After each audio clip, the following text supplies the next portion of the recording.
Hi everyone. I know it's so long on YouTube. I was so procrastinating posting videos for YouTube, but I am back with another video, and this one is going to be slightly different because it's going to be about MBBS. So those who don't know, I am Noor, third year MBBS student at King Edward Medical University, and I love making videos. I love guiding juniors, and that's why I decided to make a YouTube channel to help you guys. So if you guys follow me on Instagram, you would know that I recently passed my second year MBBS with flying colors and Alhamdulillah a distinction in physiology.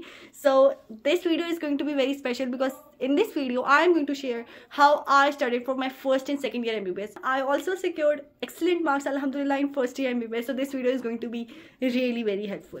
So let's start with one basic thing that I'm going to share, that I know all of you have modular system in your universities, but unfortunately King Edward has no modular system right now. Maybe it has started modular system for this session, but for us we have studied under annual system.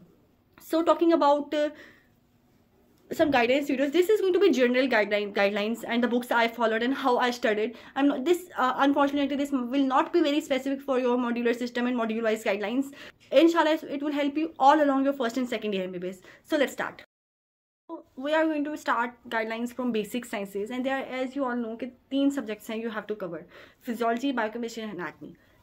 Consider the syllabus and the capacity to retain. Unfortunately, anatomy is the toughest subject that is considered, and then for me it's biochem and then physiology.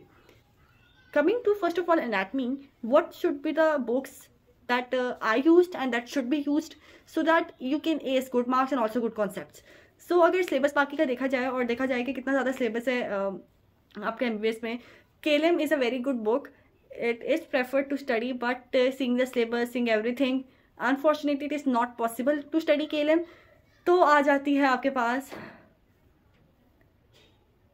BD Chaurasia.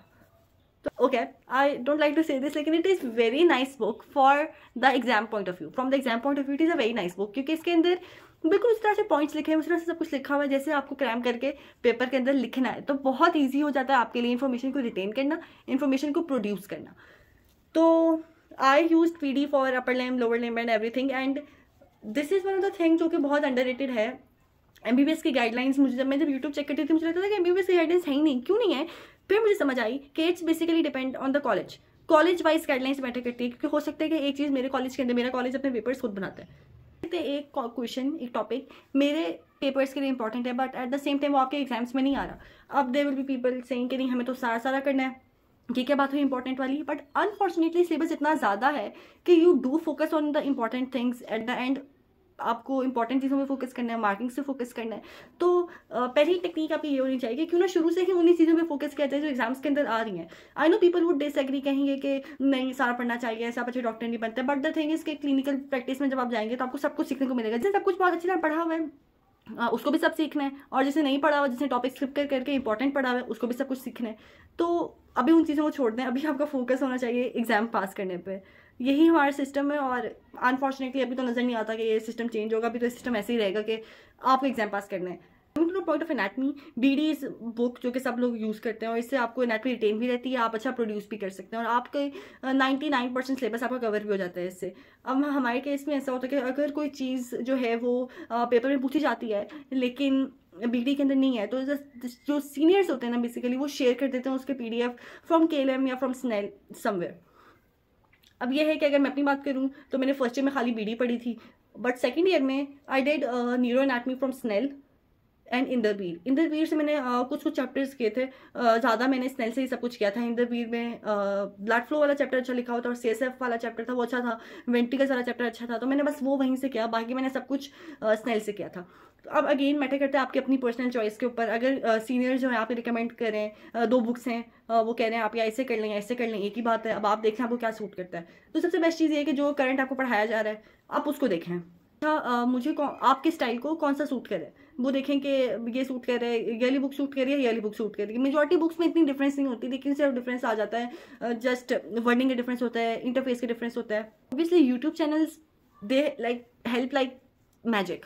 YouTube के बगैर तो मुझे लगता है anatomy हो नहीं सकती। And कुछ वीडियोस हैं जो कि एंजेलिना हैं जिनकी वीडियोस मैंने बोन्स के लिए सुनी थी। इसके अलावा जो हरी MBBS हैं, बहुत अच्छी इंडियंस की वीडियोस हैं जो कि बहुत ज़्यादा अच्छी वीडियोस हैं और आप उनको लाजमी देखें ताकि आपके कॉन्सेप्ट्स बूस्ट हो। उसके बाद अगर आप PD से पढ़ रहे हैं और आपको लग रहा है कि मुझे अच्छे कॉन्सेप्ट भी चाहिए तो आपको यूट्यूब पर 3D एनिमेटेड वीडियोज़ मिल जाती हैं, आप उनको देख सकते हैं।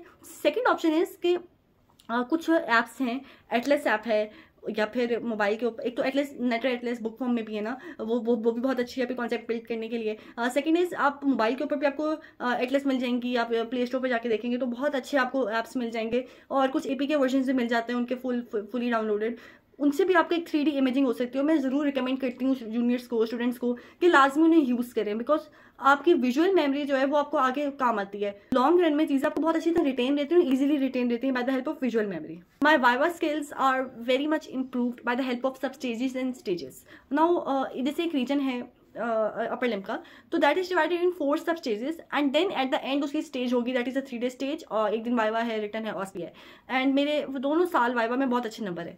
So I would like to share some tips कि किस तरह से I have improve my viva skills. एक तो ये था कि जब मैं कोई टॉपिक पढ़ती थी तो मैं उसको खुद को सुनाती थी, इस तरह से इमेजिन करती थी जैसे एक टीचर मुझसे क्वेश्चन पूछ रहा है and I have to answer them, ठीक है।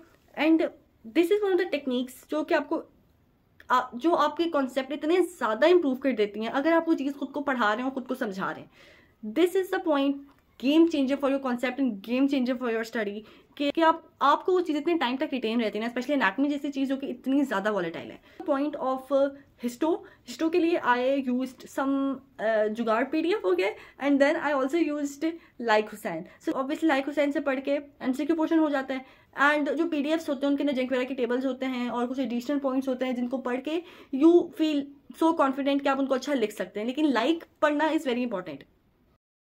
ओके, एनाटमी में एम्ब्रोलॉजी की बात करें तो एम्ब्रोलॉजी के लिए KLM I preferred in first year and then KLM plus MBS के लेक्चर्स, एक्सीलेंट लेक्चर्स MBS के, मतलब आपको बुक पढ़ने की जरूरत नहीं रहती, इतनी अच्छे लेक्चर्स हैं। और सेकेंड ईयर में I used doctor Najeeb lectures for embryology and I used Langman क्योंकि सिस्टम वाइज लैंगमैन ज़्यादा ईजी थी और सेकेंड ईयर का सिलेबस तो बहुत ज़्यादा होता है तो उसमें लैंगमैन was more helpful.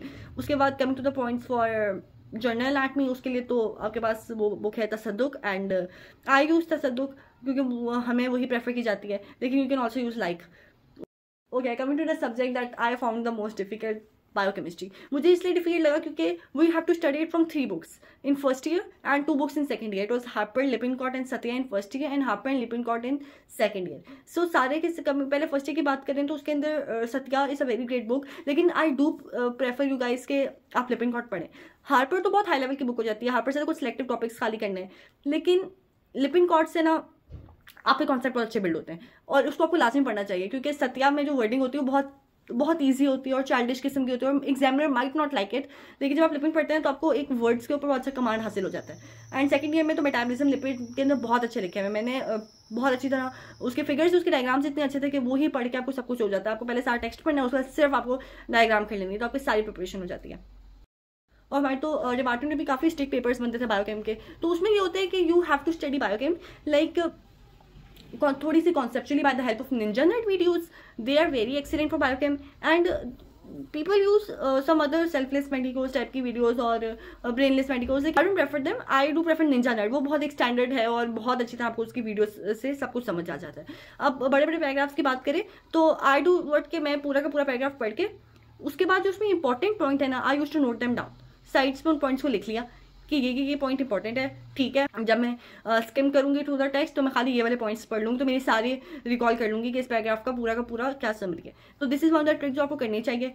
It like helps everywhere, चाहे कोई भी है ना, सब कुछ में आपको हेल्प हो जाती है। ये फिजियोलॉजी, एनाटमी है, बायोकेम है, अगर आप चीज़ों को समराइज करना आपको आ जाए एक दफ़ा तो। Okay, coming to my most favourite subject physiology, in which I secured a distinction. First year में मेरी डिस्टिंक्शन थोड़े से मार्क्स से रह गई थी एंड सेकंड ईयर में अल्हम्दुलिल्लाह I was able to get it, शुक्रिया। Okay, coming to the point how I study physiology. Physiology में Guyton is a gold, but the thing है इसके गाइटन बहुत मुश्किल है, आप बच्चे परेशान जाते हैं, गाइटन सो टफ। उसके ईजी करने के लिए गाइटन प्लस MBS के लेक्चर्स, MBS तो पूरी मतलब गाइटन को इतनी अच्छी तरह से समराइज कर देते हैं ना कि बहुत मजा आता है उसके लेक्चर सुन के गाइटन पढ़ने में। But one as we had के हमारे जो HOD हैं उनके गाइटन के ही बने हुए, उनके अपने नोट्स हैं, बहुत अच्छे नोट्स थे। मैं पहले गाइडन से लेक्चर सुनने के बाद वो नोट्स पढ़ती तो मुझे कोई डिफरेंस लगता नहीं था। ऐसा लगता था कि सिर्फ गाइडन के पॉइंट्स हैं और वो इतने अच्छे से समराइज होते थे, सब गाइडन के एक्स्ट्रा फालतू बातें निकाल के सिर्फ पॉइंट वाइज वो बने होते थे। अगर क्योंकि इस नीडेड तो मैं उनका लिंक डिस्क्रिप्शन में शेयर कर दूंगी इंशाल्लाह। लोग फिर डॉस यूज़ करते हैं, ठीक है वो भी, लेकिन यू शुड प्रेफर गाइडन, क्योंकि फिजियोलॉजी के कॉन्सेप्ट्स आपके बहुत इंपॉर्टेंट है। फिजियोलॉजी के कॉन्सेप्ट्स अगर आपके अच्छे होंगे तो आपको आगे थर्ड ईयर में फोर्थ ईयर में सिस्टम वाइज जब आप आएंगे तो आपको पैथोलॉजी फार्माकोलॉजी में बहुत ईजी रहेगा। And obviously now tips for how I secure distinction. So first of all was the point was this के okay, so first of all maintain your internal throughout the year. जब आप viva exam में जाते हैं, so the first thing that they see is your internal, वो आपके internal देखते हैं। So I study for every test, like मैं ये नहीं कहती I study daily to daily और रोज 8-8-9-9 घंटे, बट आई डिड स्टडी। जब कोई टेस्ट करीब आ रहा है तो I use to sit and I use to study seriously for that test and I use to prepare each and every test seriously. The second thing I use to do was build my concepts. I don't only do cramming or something like that. I used to see ninja nerd videos. I used to see some small animated videos. If I'm struggling with a chapter, a particular chapter, then I used to I did not move forward until and unless I will clear that concept. The distinction is like more for luck. Exam में मुझे भी थोड़ा सा depend करता है, थोड़ा सा कभी कभी ऐसा होता है कि रिटर्न बहुत अच्छा होता है बट वाइवा अच्छा नहीं होता, वाइवा बहुत अच्छा होता है। जैसे मेरे साथ फर्स्ट ईयर में हुआ था, मेरा वाइवा बहुत अच्छा हुआ था but unfortunately I was very sick. Don't worry, अगर नहीं भी आए तो it's okay, but you should aim for distinction, you should aim for good marks, because पढ़ने ही गए ना तो अच्छा पढ़ना चाहिए। बाकी even if you pass, it's more than enough, it's very good. But if you don't pass, it's okay to feel, it's okay to take a step back and focus and then start with a new motivation. And I hope you guys like this video. If you guys like this video, so do hit the comment box, do share your reviews with me, because I'm always struggling to find motivation to post. And give this video a big thumbs up और subscribe भी कर देना। बाकी अपना ध्यान रखना और मेरे लिए भी दुआ करना, अच्छा पढ़ना। अल्लाह हाफिज़।